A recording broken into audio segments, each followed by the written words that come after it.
Your body is a messenger. It has a language. When you are tapped into the divine, when you are connected, your body is open and expressive and clear. My family was flipped out. My grandmother was like, "Why do I see your butt?" And I'm like, "No, this is a G-string." And she's like, "No, Christian girls should not be showing their butts." But okay, too late. I've got fans and feathers, and yeah, that's what I am. Oh, wow. You were a showgirl. I was a showgirl. And when you're in Vegas, the whole thing is for you to fill every space that you enter. And so that's who I took into those finals, and I won, and they handed me $100,000 on TV. Really? Really. Wow. How I bought my first house. Wow.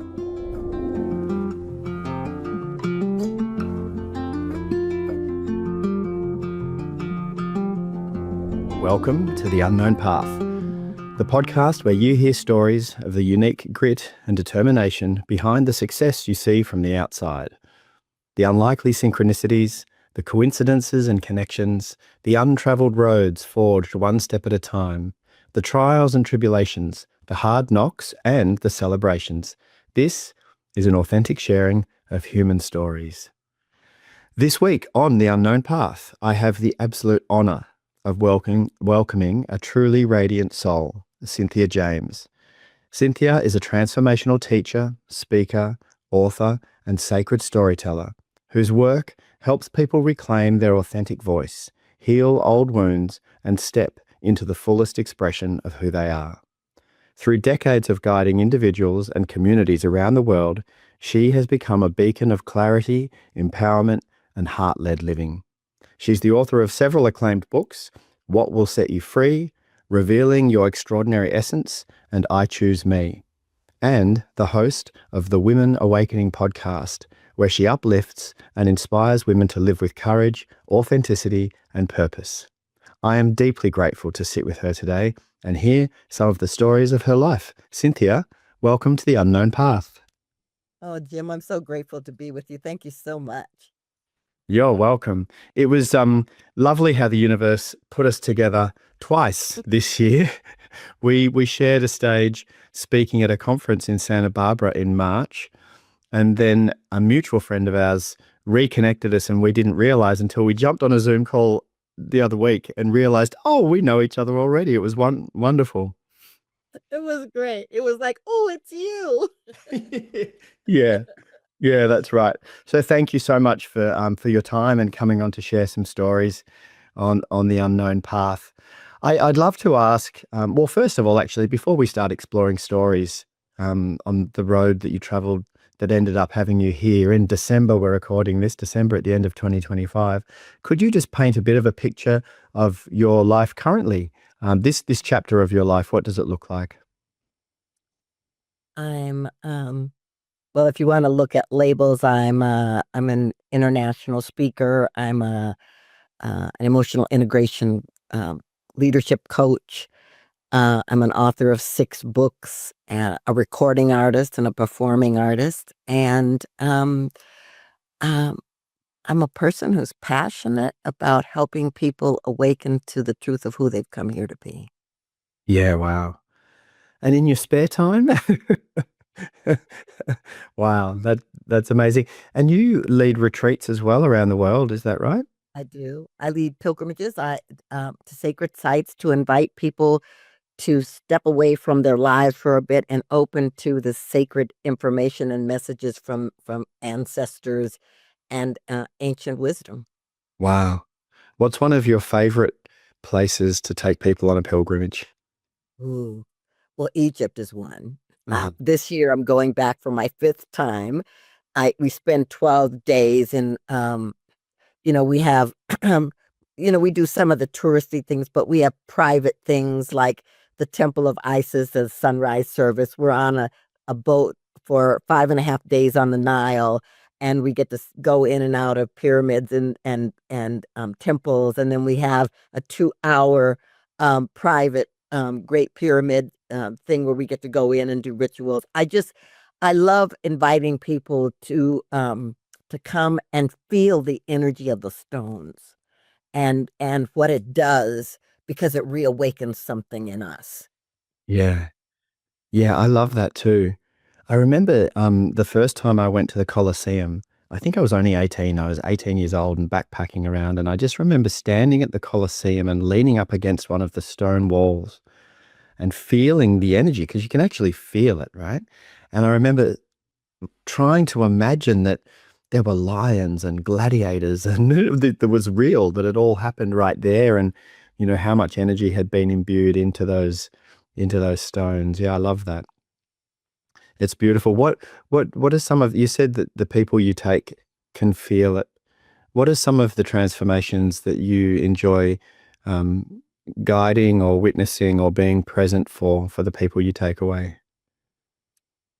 Well, there's a couple of things that happen. I always start the day with people in some kind of spiritual practice to activate their energy field so that they can get as much out of the space as possible. There's always an Egyptologist with us, but there's also an esoteric spiritual teacher that comes with us to talk about, okay, now here's what the they teach you about Egypt. Now here's what the spiritual stuff is. So it's all happening simultaneously so that people can awaken. There was a woman who came with me. She used to be in finance in New York, and she doesn't even, she says to this day, I don't even know why I said yes to this trip, except I was going through a divorce and thought this would be good. And she didn't do have a spiritual practice. It was very interesting for her to come, but we literally watched her soften Mm, and open mm, and become more playful mm. and more trusting. It wasn't, she left a different person than she was 12 days later. Yeah, amazing. Yeah, I love that. What I'm going to just do a little sidestep here in the conversation. What does spirituality mean for you, and how is it applicable? How does it translate into the way that you choose to be in your day to day life? Well, I think we're all spiritual. I think we're all spiritual beings. We're in this human body, but I feel like we came encoded with a connector or connectors to divine energy, to universal intelligence, to divine intelligence. And so I believe that part of what we're here to do is to remember that, to open to it and awaken to it.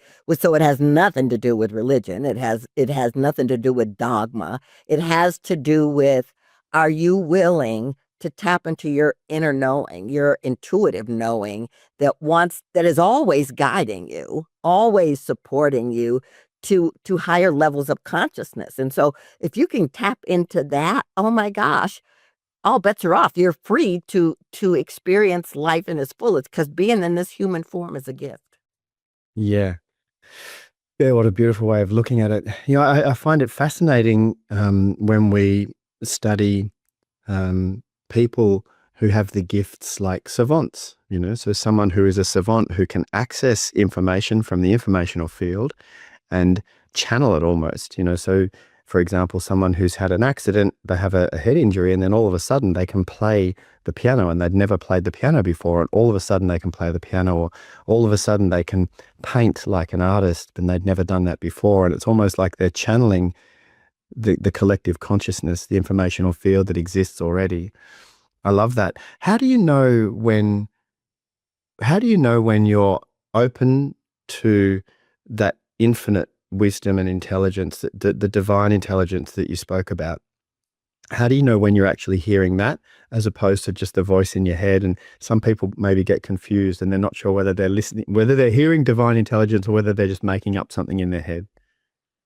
Ooh, okay.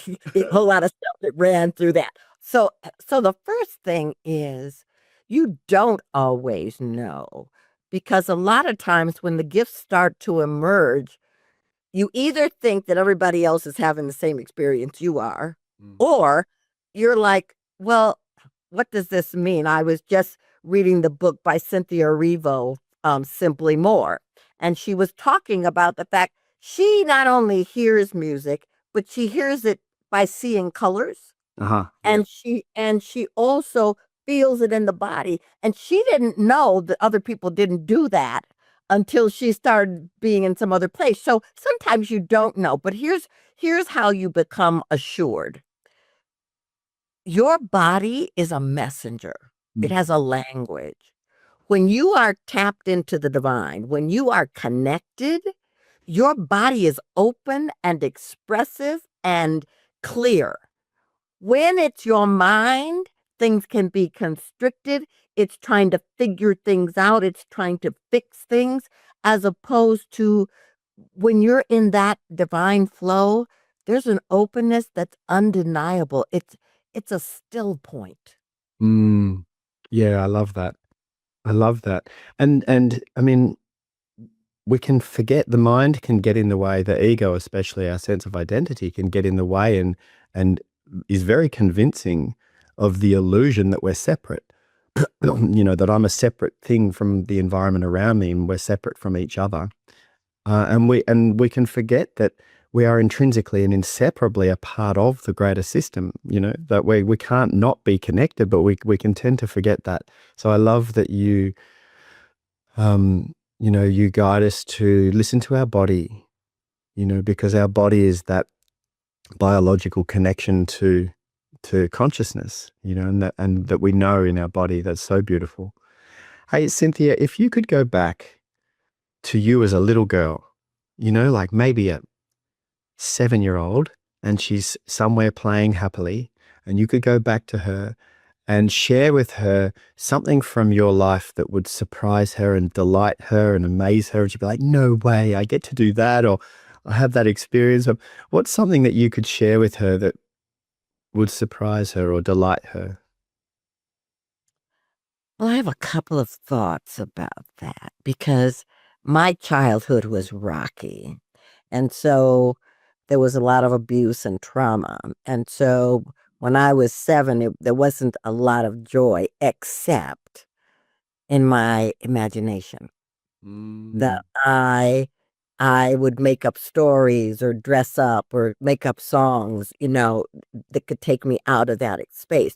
But if I were to go back now and I would tell her that that imagination was one of her greatest gifts, that it's going to take her to places, to meet people, to experience things she could never imagine in this moment, and that what she's been through will just be a pathway to her becoming a way shower for others.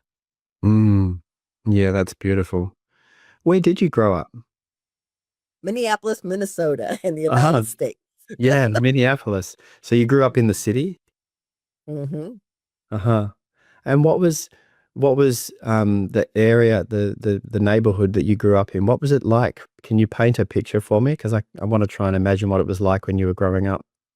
Yeah, so if you live outside of the United States, you probably don't even know the concept of redlining. What was done was there were the government in place in cities and states would set up areas where people of color were supposed to live and where other people didn't live. And so I lived in a red line area where it was predominantly a black community. There were some Jewish people because they kind of separated them too, but it was a black community. It had black clubs. Um, our schools were kind of mixed because Minnesota had that integrated kind of thing, but where you lived was definitely in the black community. So we'd hang out, that whole thing about, the village raises the children. It's Yeah. like if you were doing something bad, some neighbor would tell your mama. I mean, they just Right. would. Right. Right. But it was I didn't know I was redlined. I Mm. didn't know that um I was being looked at as less than. Um I just felt like my community loved me. There was a Mm. lot of music, there was a lot of food, I Yeah. mean, there was too many churches, but we went to church. Right. Uh, and yeah, but my cousins, we all lived in there were 12 of us. We lived in a very, um, close proximity, so we hung out with each other at their houses. So it was very interesting because on the one level there was trauma and stuff going on in our family, but Mm. on the other hand there was this feeling of community and love Mm. um, through food and gathering. It was very interesting when I looked back to go, wow, we navigated some very interesting things. Yeah. Yeah, absolutely. With the benefit of hindsight, you can look back and go, wow, but when you were a kid at the time, that's just was what it was. And we didn't know any different back then. Can you remember how old you were when you first started to become aware of trauma or healing or that you needed to resolve some stuff? Or was that a conscious thing at some point? I mean, I'm sure it was later on, but I'm thinking back to when you're in your 20s, say, was it something that you were aware of, or was it much later that you started to think about healing and that sort of stuff? Well, in my 20s, I had started exploring. I was a hostess on Trans World Airlines and I was flying all over the world, but I was making some really crazy choices. I wrote a book called Does My Voice Matter? And it chronicled the decades of my life and what was happening culturally in those decades. And so when during that time, Black Power was coming to fruition, afros were coming in, all of that stuff. And it was I had no concept of who I was. I was like a chameleon. It's like if I was dating you, I liked what you liked. I mean, if I was in this group, I would doing what would validate me within the group. I had no concept of self-awareness and self-empowerment. And so, but as I went through my 20s into my early 30s, what I started to notice is like I'm making the same mistakes over and over. I'm the common denominator here. So clearly there's something that's not working. And I was awake enough to go, I need to explore this. Yeah, wow. How long were you working in the airlines for? Well, I started when I was 19. Yeah.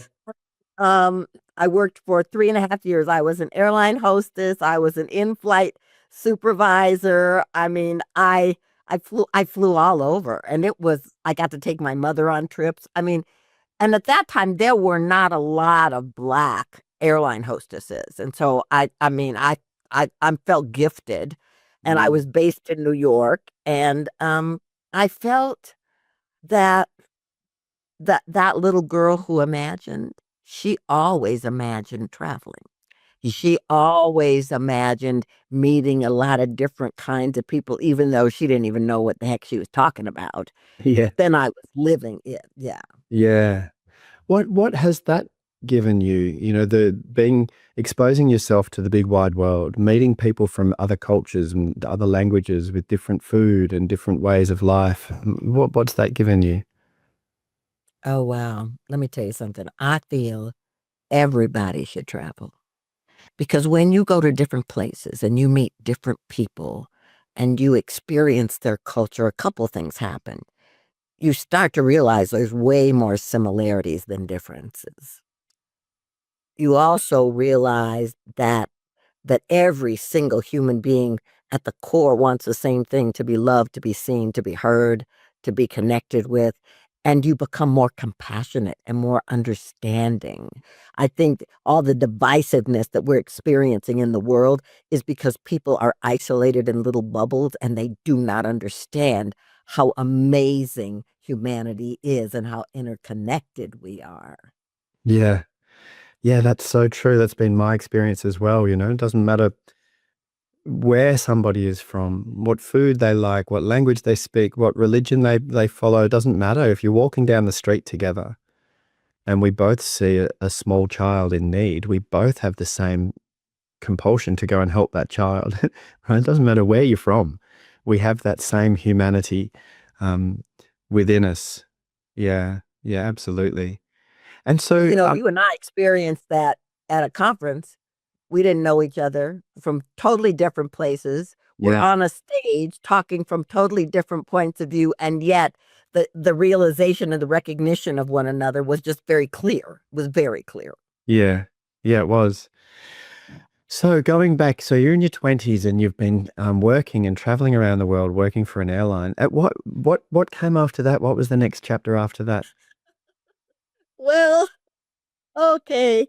I I was I worked in economics in Harlem. I did some economic development stuff. I worked in an admin, and I actually I was not handling the energy of New York as Mm, much. I mean, it's very fast paced, and I I that's when I started realizing that there were some emotional things happening. mm, So I went back home to try to get myself together, and I had been a model when I was in high school. And so I decided to do modeling again. And the photographer taking my pictures said, "You should enter the Miss Minnesota Universe pageant." And I said, "Oh, please, they're not going to have a black queen." And he said, "You never know. I'm sending your pictures." So he sent my pictures, and I get a call, and they said, "We'd like to interview you." And so I go in, and this is not a lie, Jim. I was so clear that uh, this could never happen. I mean, I had no attachment. I yeah. was completely open, completely free, Yeah. and they accepted me and put me in this passion. Wow. I still didn't think I could win, so I didn't tell anybody except my mother and my grandmother and my brother. Yeah. And I won. I became Miss Minnesota Universe, and went to New York in the pageant. And pageant, it's a business. Make Right. no mistake about it. It's a business. And if you don't know how to navigate the business, too bad. Right. And, but there I was, this queen, and Minnesota didn't know what to do. They didn't know what to do with a black queen. And so it was very disappointing because I was kind of shut out from the things that most queens do, the parades and the visits and all that stuff. Uh-huh. And so I had been singing since I was in high school, and I got an opportunity to join a band. So here I go off on another adventure with a traveling band, and there were three leads. There was one male and two females. I was one of them, and believe it or not, the name of the group was Yesterday, Today, and Tomorrow. I don't know which one I was, but I was one. Oh, wow. Wow. What sort of music did you all play? At that time, we were a cover band. We did, all cover music, and it was. I mean, we were in a bus. We literally were in a bus traveling all around, and we ended up in Vegas, and the band just sort of like broke up, and so here I was in Vegas, and there was a man and his wife. His name was John Gregory, and her name was Helene Gregory. They had been teachers in the studio system in Hollywood. Because, when you were in the studio system, you had to learn to sing and dance and act and do all these different things. And she was a dance teacher. He was a voice teacher and an acting. And so I got a job as a waitress and started studying with them to see if I could get better. And then I ended up in a show on the strip. Really? In Vegas. Wow. Great. My family was flipped out. My grandmother was like, "Why do I see your butt?" And I'm like, "No, this is a G string." And she's like, "No, Christian girls should not be showing their butts." It's like, oh, okay, too late. I've got fans and feathers, and yeah, that's what I am. Oh, wow. You're a showgirl. It was a show. That's awesome. I love that. How, and so that's kind of like burlesque, right? It's that. Well, yeah, but it was Hallelujah Hollywood was the first show on the strip that had black dancers. Uh-huh. Before that, they weren't even allowed to be on the stages. So, Wow. I mean, there were black entertainers, but they had to come through the kitchen and they were not allowed in the casino area. So this was like a first. And I mean, there were extravagant numbers and a lot of choreography. And it was it was like nothing that had ever been seen. Yeah, yeah. What was that like for you? Do you remember? Do you remember at the time? I mean, I'm sure there would have been parts of it that were fun. And how did you feel knowing that you were one of the first black girls to be employed on the strip in a show, as a performer? And was it, I mean, there would have been a lot of hard work, I'm guessing, as well, like learning all the choreography and everything. You had to work hard for those shows. What was it like? Wow. Well, it was one of the greater experiences. I would never have learned to be on a big stage without that. I mean, it Mm, was, it wasn't quite Broadway, but same energetic. yeah, You worked very hard, and they were very strict. There was a woman who was, I don't know what they called her, the manager of the dancers, mm, and she sat up in a booth and she took notes yeah, if you miss steps or those kinds of things. So I mean, it was no joke. It had to be in precision. yeah, Um, it was you felt beautiful. Um, you felt um, you felt like you were bringing a lot of joy to people, and because the audiences loved them. mm, We were, and when the show opened, we were the MGM lions, and we came out of the ceiling with these head things on, and people were like screaming. I mean, it was amazing. yeah. It was hard. Um, because I sang, I was an understudy for one of the leads, and because I look like her, I think more than me singing, but I look Yeah. like her. Yeah. And you just there was a respect for the entertainers because people knew. I mean, you could see. I mean, these were like 2-hour shows that were nonstop. And um, I felt very grateful for it. After a while, it was hard. I mean, it was hard on the body, Mm, because you're doing all these shows, every day. mm. Um, but I felt like it was a gift. I mean, you could never have told me when I was growing up that I was gonna be a showgirl. I would have laughed and said, "That's the most ridiculous thing I've ever heard." And there you were, up on the And there stump. I was. Yeah, yeah, yeah. And interesting that you look back now and you credit your comfortability on a stage, somewhat to do with that experience, those years of being on those big stages in those big productions. Mhm. Yeah. But is there someone, like a beautiful synchronicity moment, or, a sliding door moment, or a connection from that time in Vegas, that if that hadn't happened, it wouldn't have led you on to the next thing and into the rest of your life? Was there anyone or any moment in that time that stands out for you? Yeah. When I left Vegas, I went to Los Angeles, because I wanted to pursue acting and singing. And I was taking all kinds of classes and doing all kinds of stuff. And there was this show that came on television called Star Search. And I sent in a tape and no, I didn't hear anything back. And a year later, I was doing a showcase, an acting showcase, and a woman came up to me and said, "Have you heard of a show called Star Search?" And I said, "Yeah," but I sent and they didn't respond. And she said, "Oh, it's who you know, honey." And I'm like, "Okay." And so she said, "I'm going to submit you." So I'm telling you this because it was in a big theater. It was a big stage. Yeah. And there were segments, and I was in the acting segment. I wasn't even in the singing. I was in the acting, and you had to do all these scenes and stuff. And so I won 7 weeks in a row. And um and then, which meant that I was in the semifinals. And so I came back for the semifinals and I won the semifinal. And then I was in the finals and I was up against the same girl that had beat me in what to get me into the semifinals. And I'm all freaked out and stuff. And but I'm on this stage and I'm doing all this stuff and I'm working with a coach and I'm doing my last rehearsal, and the producer, who had never spoken to me, comes and sits down next to me. And he says, "How you doing?" I said, "Fine." He says, "Well, how'd you think that went?" I said, I think it went okay. I mean, I felt comfortable being the character." He said, "Why do you think you won all those times?"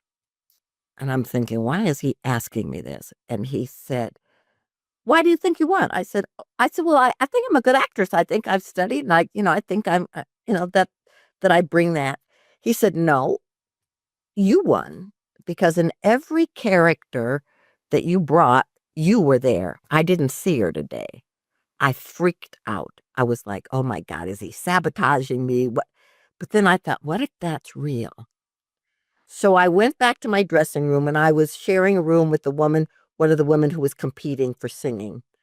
And we both did a prayer that we would show up in our most authentic, powerful space. And when you're in Vegas, the whole thing is for you to fill every space that you enter. Mm. And so that's who I took into those finals, and I won, and they handed me $100,000 on TV. Really? Really. Wow. That's how I Wow. bought my first house. Wow. How old were you? What age were you? I think at that time, I think I was in my early 30s.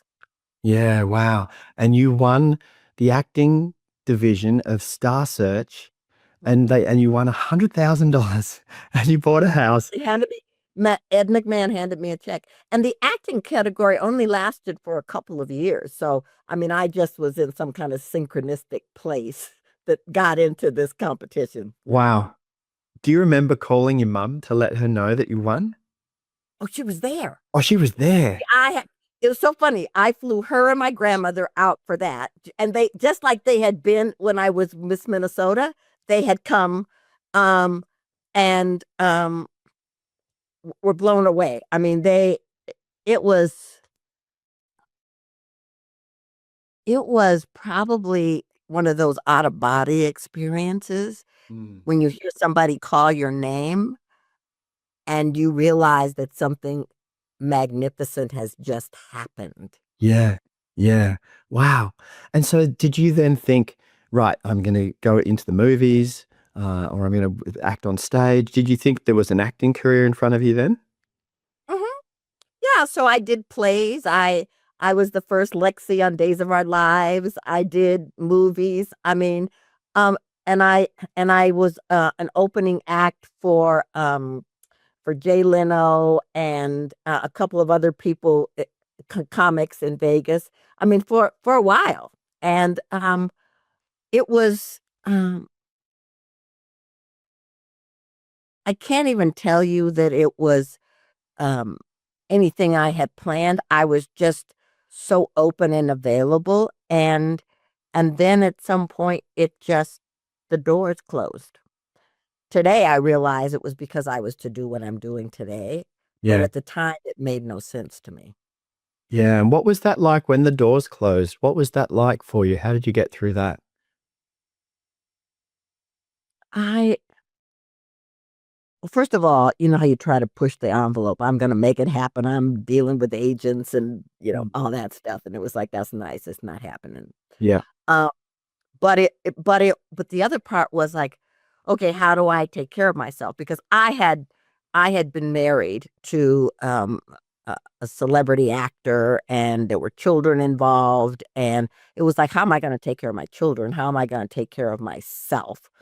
And so it was like, I mean, in my meditation, I'm saying, okay, show me what to do. And there was a woman that I had been in a organization with, and I told her I was looking for part-time work until I could get my next acting job. And she said, "Well, my husband owns the largest media management company in the world, and he likes you. So why don't you talk to him?"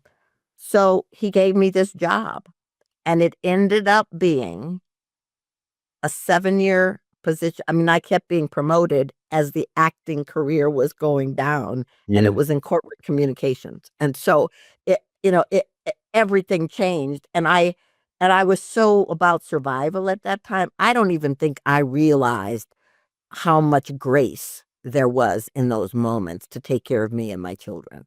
Yeah. How many kids? Two. 2 kids. Beautiful. Yeah, and this is through your 30s, early 30s and then into your mid-30s? Mm-hmm. Yeah, wow. And the kid's father was an actor, you said? Mm-hmm. Is that who you're still married to now? Oh no, he passed away, but we got divorced. Uh, It was there was challenges. yeah, yeah, yeah. Wow. And so then you're a young mum and you now are getting promoted up in the corporate world. So you're playing that whole game, doing that chapter. And as you look back now to those years working in corporate, how does that piece fit into the beautiful collage of your life now? Like with the benefit of hindsight and looking back, how has that helped you in the more recent chapters? Well, I coach leaders and teams and government organization and because I understand how the corporate entity can work, it's very easy for me to support them in navigating it but still navigating it, maintaining their integrity to their values and their authenticity. Yeah. Because a lot of people think I have to give up myself to be here. And it's like, what if that's not true?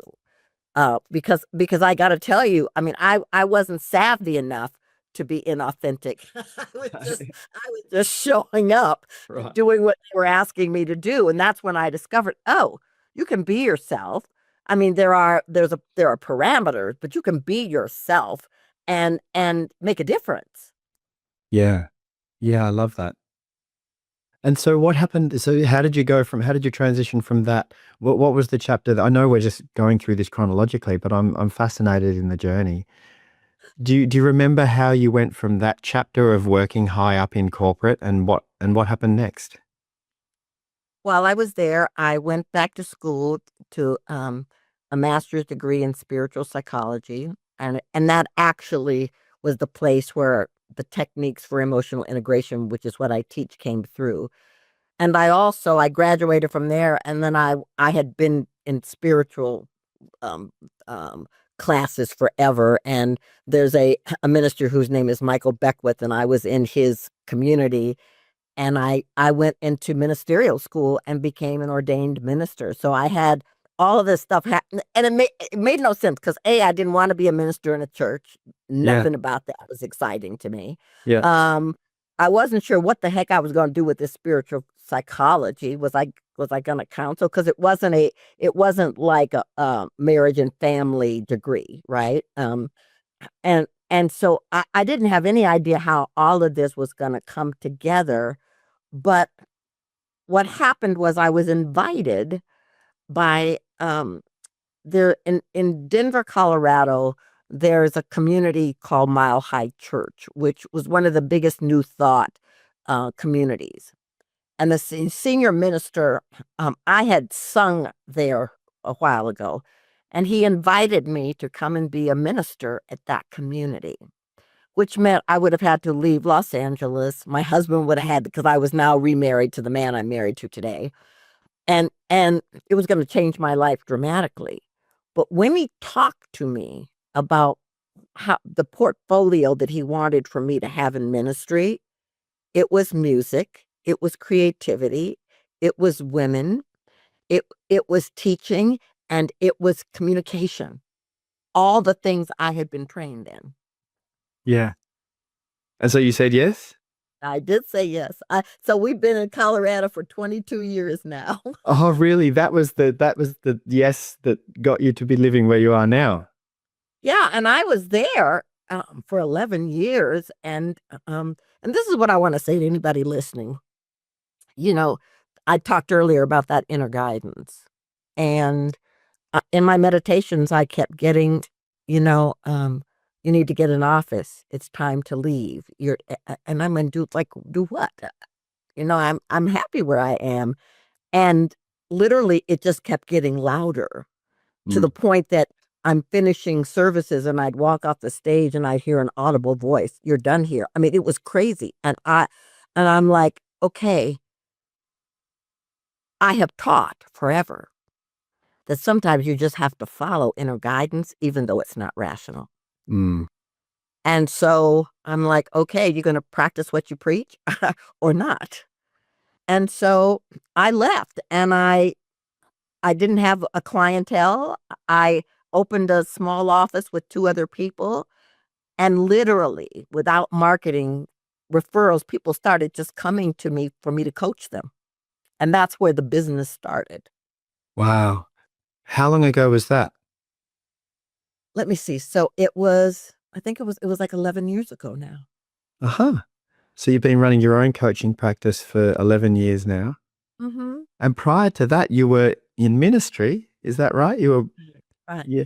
I Wow. loved it. I loved speaking, I loved teaching, I loved working with the women and the spiritual counselors. I mean, it was a dream job.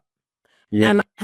And it was when I look back, because you talked about that, it's like what I realize for me, and not just for me, but for everyone, there are chapters in life. And when a chapter is ending, you will be moved to another chapter. Mm. Now, which doesn't always feel good. Yeah. Yeah. Isn't always exciting, but you're the universe will move you. Yeah. Yeah. And if you can get better at listening to that, trusting and moving and going with the flow, as they say. What about the hard bits? You know, if there was an end of a chapter or the universe was, putting this next chapter all around you, do you remember, was there anything in particular that you would draw on to get you through the tough times? Yeah. So, my ex-husband, had an addiction problem, and, our divorce was very public and very painful. And I, um, I was staying with my girlfriend while I was trying to figure out what I was gonna do. And, um, I fell asleep crying because something had a document had come through that was upsetting. And I fell asleep crying and I was like, "Why me? Why is this happening to me?" And when I woke up, there was this song, "Everything Must Change." It's like, "Everything must change. Nothing stays the same. Everyone will change." And it's running through my head. And I woke up and I was like, "What is this?" And a voice said, "Get up. Stop feeling sorry for yourself. You have reinvented yourself many times. This is no exception. Reinvent yourself."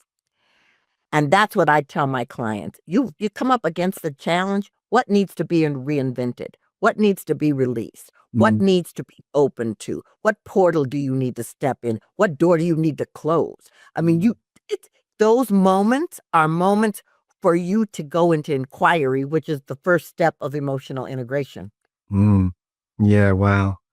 So this inner strength and this voice that came to you in those times of need and your determination and, all of that, who's to thank for that? If you go all the way back to nurture nature when you were a little bubba, and where did that come from? Did it come from your mum or your dad or or were you just born like that? Or where do you think? What does your intuition tell you in terms of where that grit came from for you?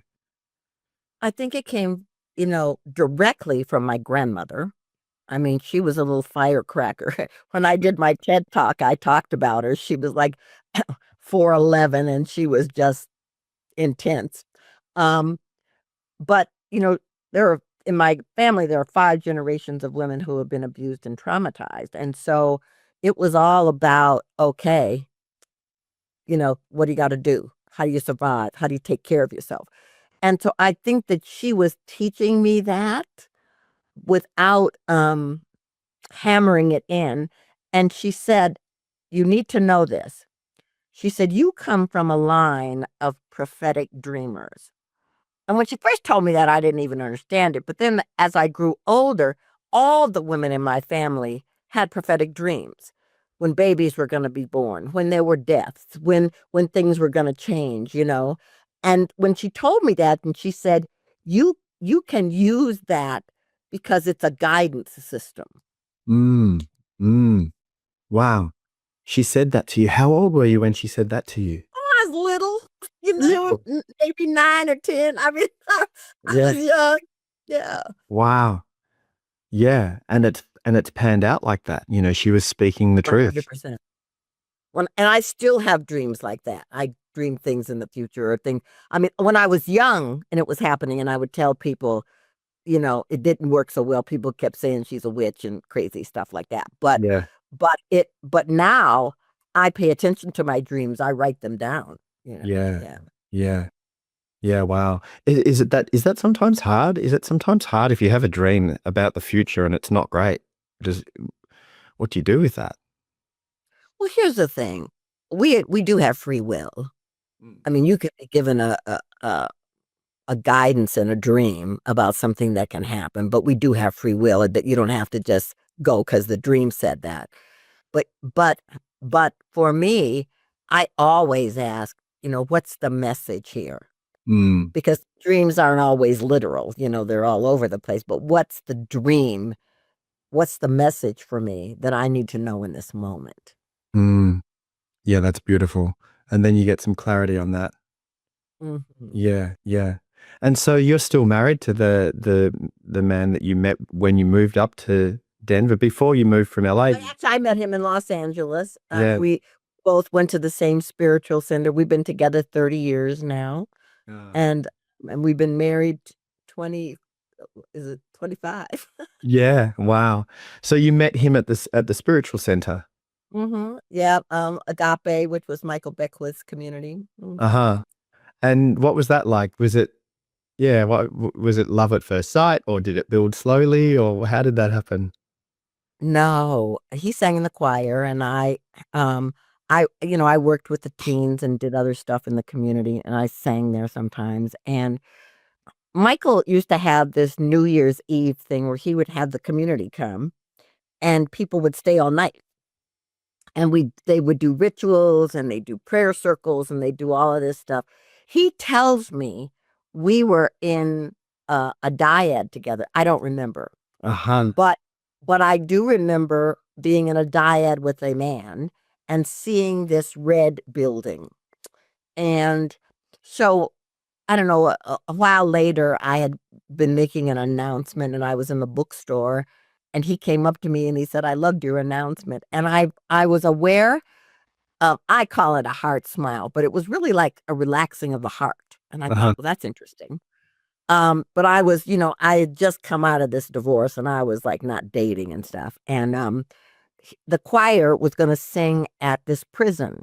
And the choir director, who was married to Michael Beckwith at the time, asked me if I would come and do a solo. And I said, sure. So but we're in the parking lot.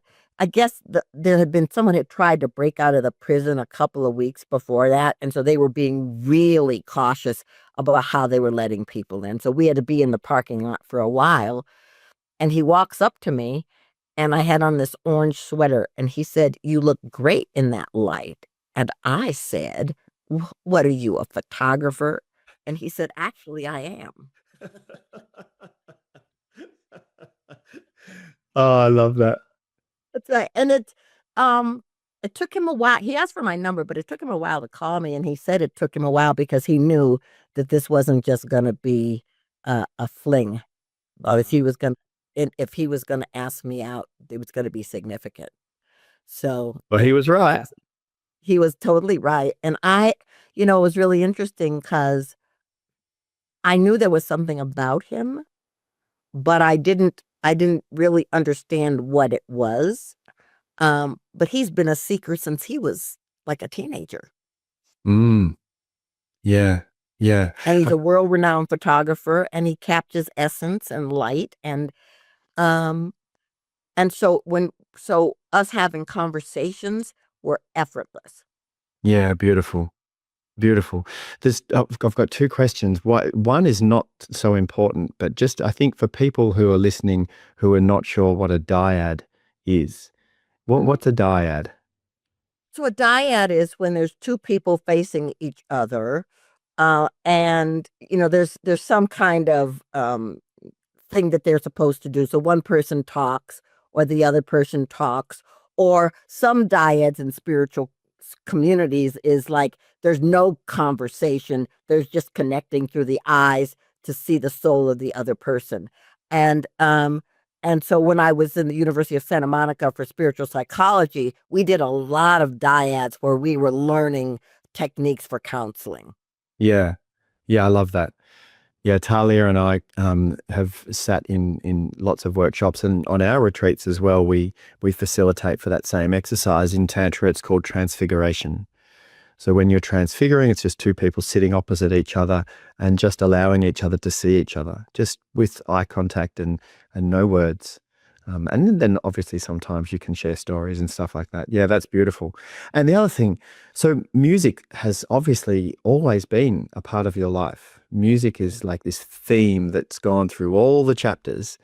Um, how do you enjoy music in this chapter of your life? How does music show up for you now? Well, I've recorded three music albums that I wrote the music. I my meditations CDs, I always have music there. Music is in every presentation or speaking thing I do. It was at the end of my presentation when well, it was actually throughout the whole presentation where you were there. Yeah. I think music is a healing salve. It's like when people don't even understand a language, music can cut through and touch people in the heart. Mm. And so I feel like it's a sacred gift that was given to humanity, and it doesn't matter if it's classical or it's R&B or it's pop or whatever. It's like there's an energy when there's a frequency that is filled with I'm going to call it light. Mm. um, then people feel it instantly. It bathes them. Yeah. Yeah, so true. And music is vibration, and at the very fundamental level of life, it's all vibrational, right? And Mm. and and I still find it fascinating that you can just play one chord and it evokes a particular emotion, a certain emotion, and then you can play a different chord and a different emotion comes, and it's all just through the vibrations of those notes that fit together in the way that they fit together. It's Yeah. yeah. Well, and there's frequencies of megahertz, that um singularly touch things, and then when you put them together, they move into another place. I mean, it's an amazing thing. It's why some music has lasted through centuries and centuries Mm. because of the frequencies that were put together. Yeah. Yeah, amazing. That's beautiful. Where can people access your music? Can we hear you anywhere? Sure, cynthiajames.net. Go into my products page, and there's a lot of stuff in there. Yeah, beautiful.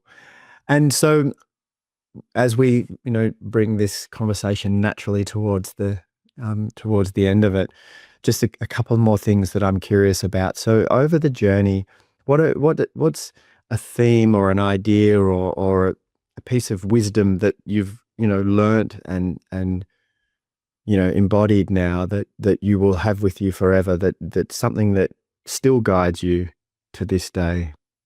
Mm. I believe that we're all masterpieces in the making, that we're evolving always, and that we can say yes to that, Mm. never move into resistance, and allow that evolution to take us to the next level of consciousness and service, actually. Yeah, that's beautiful. We are all masterpieces in the making, and we can allow that to happen and to take us to the next level of service and consciousness. Well, that's beautiful. I'm very happy for the conversation to round out there. Is there anything else that you want to share? Obviously, we'll have in the show notes, we'll have where people can find you and that link that you shared and where they can get your meditations and your music and even access you as a coach. And maybe your retreats. You still run retreats, right? Oh, yeah. Yeah, wow. Okay. So we'll have all of that in the notes. Is there anything final that you would like to share with our listeners? So here's the thing. You are unrepeatable. There's nobody like you ever who can do what you came here to do the way you came here to do it. And so all you have to do is ask, and the universe will show you how to provide what you came here to do. Thank you.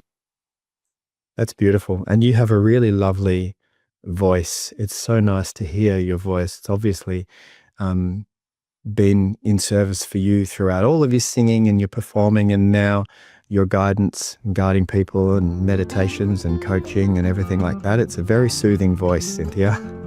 Oh, thank you. All right. Thank you for having me. I really appreciate being here. Yeah, thank you so much for your time. I appreciate you being here too. And I look forward to the next time that we get to catch up and hang out. And to those of you listening who made it all the way to the end of the show, easy to do when there's so many wonderful stories from Cynthia to listen to, but you've made it to the end. Well done. You get your smiley little star stamp face. And please share this with anyone you know who enjoys stories and all of the things that we can learn from hearing the stories of others. So until next time, thanks for coming to The Unknown Path. And Cynthia, I'll see you soon.